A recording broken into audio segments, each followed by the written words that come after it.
Hi everyone, welcome to our channel. Bashan Douglas Macgregor asserts that there are significant pressures within the United States regarding the Israeli lobby. He suggests that many Americans who support Israel are genuinely worried about Prime Minister Netanyahu's leadership, seeing it as potentially harmful. Macgregor questions the seriousness of Senator Schumer's remarks, noting that true commitment would involve urging President Biden to take immediate action to halt the devastation in Gaza. He expresses skepticism towards mere words, emphasizes the need for tangible steps to be taken. He believes there are two important considerations. Firstly, he notes that despite Prime Minister Netanyahu's characterization of his coalition as far-right, approximately 85% of Israel's Jewish population strongly supports his actions. He finds this concerning, though he opposes meddling in Israel's internal politics. However, he believes the U.S. should express concerns if Israel's actions affect American interests, urging President Biden to communicate disapproval of strategies leading to devastation in Gaza. He agrees with Senator Schumer's sentiments but emphasizes the need for action rather than just words. Regarding President Biden's role, he highlights the importance of halting funding and arms transfers to Israel to make a meaningful difference. He suggests that Netanyahu's current options involve either escalating conflict or backing down, with the latter jeopardizing his objectives in Gaza and Lebanon. He doubts that anything President Biden has said so far alters this dynamic. If he fails to confront Hamas and doesn't follow through on his actions in Gaza or move against Hezbollah, he believes it spells the end for both himself and the Israeli state. He perceives the risk in engaging Hezbollah, but also assumes that we would intervene on his side if he were to attack. He wouldn't initiate a conflict with Hezbollah unless he was confident in receiving our air and naval support.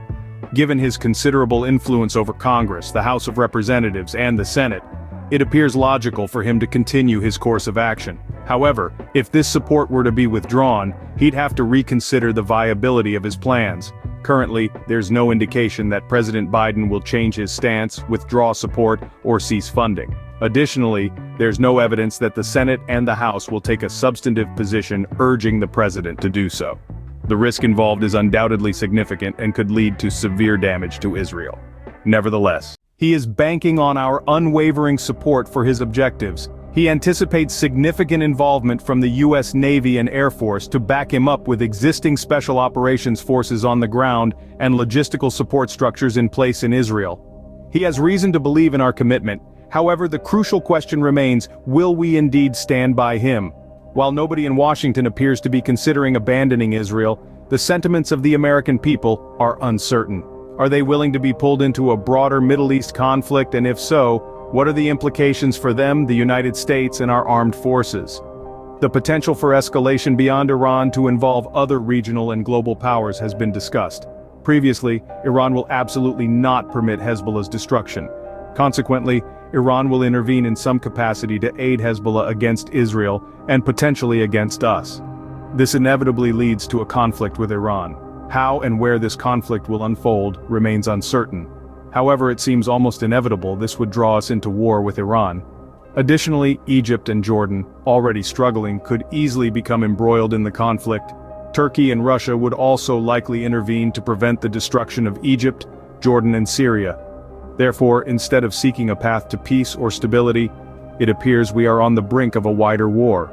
This aligns with Mr. Netanyahu's intentions, which Mr. Biden has supported thus far. Unless Mr. Biden intervenes promptly and firmly to halt further support, Mr. Netanyahu will likely proceed with escalation leading to a broader conflict. While this war could potentially devastate Israel, Mr. Netanyahu may see it as a necessary sacrifice for the elimination of Israel's regional enemies. Although I personally don't share this perspective, indeed it's crucial to take Mr. Netanyahu seriously and believe his statements. I wouldn't question his character to suggest that he is solely focused on his own interests and disregards the well-being of his country. I believe he genuinely cares about Israel. Yes, well, that's an area where I lack expertise and I'm hesitant to make such claims. Other analysts may be better positioned to assess the current situation and draw such conclusions. I'm not entirely comfortable making that assertion. As we discussed earlier, I would prefer that Mr. Biden followed the example of his predecessors and intervened to halt the conflict. As of now, it seems that the Russians are waiting for the ground to dry and harden, likely around mid to late April due to heavy snow and rain this winter. Once conditions permit, they're expected to advance towards the upper river and likely seize Odessa. Mr. Putin has previously indicated Odessa's historical ties to Russia and its Russian-speaking population, suggesting it will be reclaimed by Russia.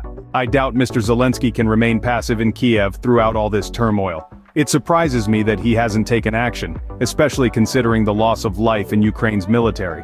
I had expected him to advocate for a separate peace with Russia to end the conflict, but so far, nothing has transpired. Until such actions occur, the war will persist, likely into the summer. I wonder what the future holds for Mr. Zelensky, whether he'll flee to the west and establish a new government, potentially claiming Ukraine's potential NATO membership. However, I hope this doesn't happen because it would only escalate tensions further and defeat the purpose of any negotiations with Russia. Unfortunately, there's been no progress in that direction so far. Absolutely without a doubt, it was never necessary. But from the outset, we framed it as a confrontation between Washington, NATO, and Moscow. As a result, we find ourselves in the losing position. The unity within NATO is crumbling behind the scenes, with countries like Sweden and Finland questioning their involvement. If anything, NATO resembles the Titanic. It's already hit the iceberg and is sinking.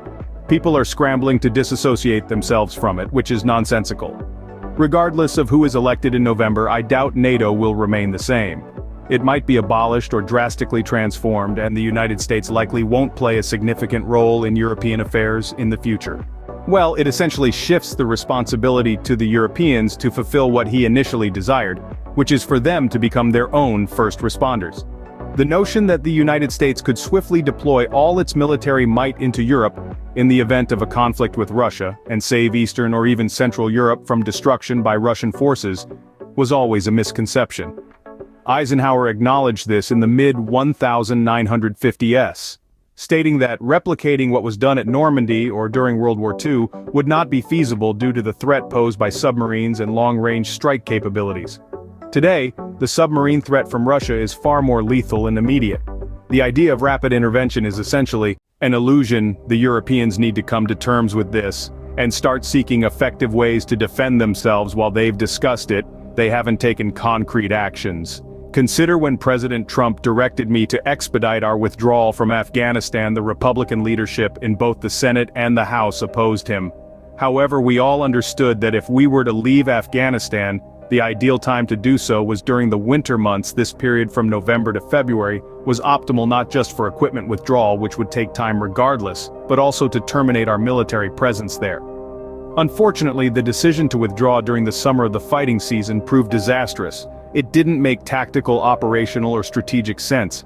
It's unclear what led President Biden to decide on this timeline, but leaving during the summer was ill-advised. The next viable option would have been to wait for the end of the fighting season in Afghanistan. There are numerous questions surrounding the decision-making process, and all the answers appear grim. However, senior officers, if they expressed concerns about leaving in the summer, and were instructed to proceed regardless, had an obligation to take precautions to prevent the chaos we witnessed.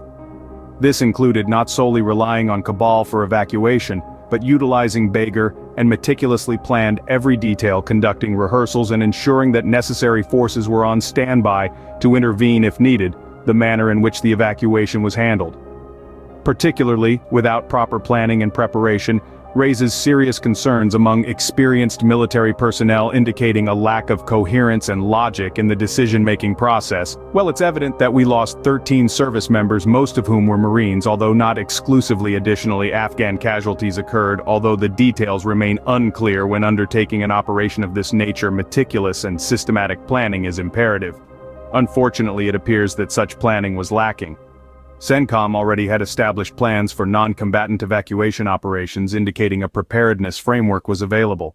There are extensive checklists developed over years by various stakeholders that should have been carefully adhered to. In my brief statement, shared on Twitter, I hope members of the House tasked with questioning the events will delve into these critical aspects to uncover real answers.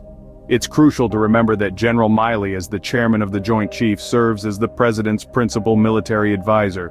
However, we're unaware of the advice he provided regarding these matters.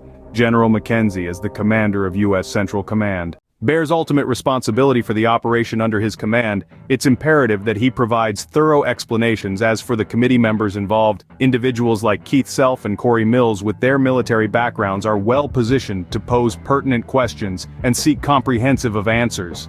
The objective isn't to assign blame but rather to comprehend what transpired. Accountability is essential for performance improvement, but at present, the full story remains unknown.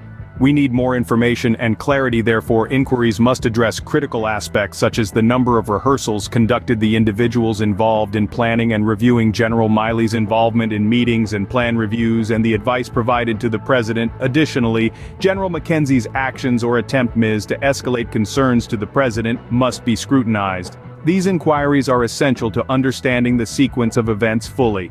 Well, we're here in the new studio that we constructed at the headquarters in Orlando, Florida for our organization. Our choice, I've discussed this organization and its objectives before. We're particularly concerned about this national security issue because American lives were lost, along with some Afghan civilians. I'm not referring to individuals associated with ISIS, the Haqqani network, or the Taliban, but innocent Afghan civilians. These matters should pick the interest of all Americans. Speaking on behalf of the CEO of our organization, Our Choice, I express my views. However, I hope Americans will tune into this hearing and recognize that those speaking, whether elected or appointed, are responsible for our national defense and security. They need to elucidate these events. For us, we must comprehend what occurred because it was a significant strategic failure and a source of national embarrassment. We cannot allow such events to recur.